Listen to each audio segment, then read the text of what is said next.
الرحمن الرحیم۔ بیت الخلاء میں کلمہ زبان سے پڑھنا۔ سوال یہ ہے بیت الخلاء میں استنجا کے وقت بھی کلمہ طیبہ پڑھنا چاہیے یا نہیں؟ اگر کوئی شخص بیت الخلاء میں داخل ہو گیا اور اس کو یاد آ گیا کہ میں نے کلمہ نہیں پڑھا، اگر وہ اندر کلمہ پڑھتا ہے تو اس کے لیے یہ پڑھنا جائز ہے یا ناجائز ہے؟ جواب یہ ہے بیت الخلاء میں زبان سے پڑھنا جائز نہیں ہے۔ اگر وہ اندر ہے تو اس کے لیے زبان سے یہ کلمہ پڑھنا جائز نہیں ہے، اگر دل میں پڑھ لے تو بھی جائز پھر جائز ہے۔ بیت الخلاء میں دعا زبان سے نہیں بلکہ دل میں پڑھیں۔ سوال یہ ہے اگر کوئی شخص بیت الخلاء میں داخل ہونے سے پہلے دعا اور بائیں پاؤں کو داخل کرنا بھول جائے اور اندر جا کر یاد آ جائے تو کیا کرنا چاہیے؟ تو جواب یہ ہے زبان سے نہ پڑھے، دل میں پڑھ لے۔ یعنی اندر جب آپ داخل ہو جائیں گے تو زبان سے ذکر نہ کرے، دعا نہ پڑھے، کلمہ نہ پڑھے، بلکہ اگر پڑھتے ہو تو دل میں پڑھ لے۔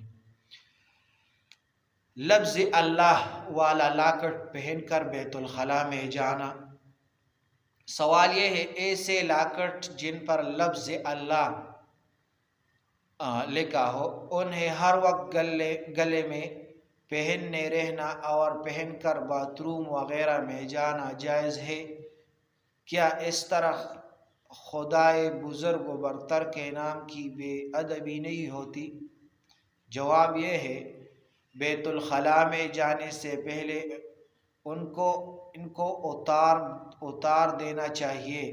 اگر آپ کے گلے میں لاکٹ ہے اور اس پر اللہ کا نام لکھا ہے یا رحمان نام لکھا ہے یا کسی اور نام لکھا ہے، اللہ جل جلالہ کی جو نام ہے، اگر وہ اس پر ان میں سے ایک نام لکھا ہو تو آپ کے لیے ضروری ہے کہ وہ آپ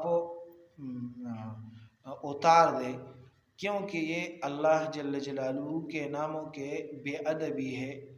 تو آپ کے لیے ضروری ہے کہ آپ وہ اتار دینا چاہیے، آپ کے لیے یہ اتار دینا چاہیے۔ یہ 2-3 مسائل ہیں، آپ یاد کر لیں، دوسروں تک پہنچائے۔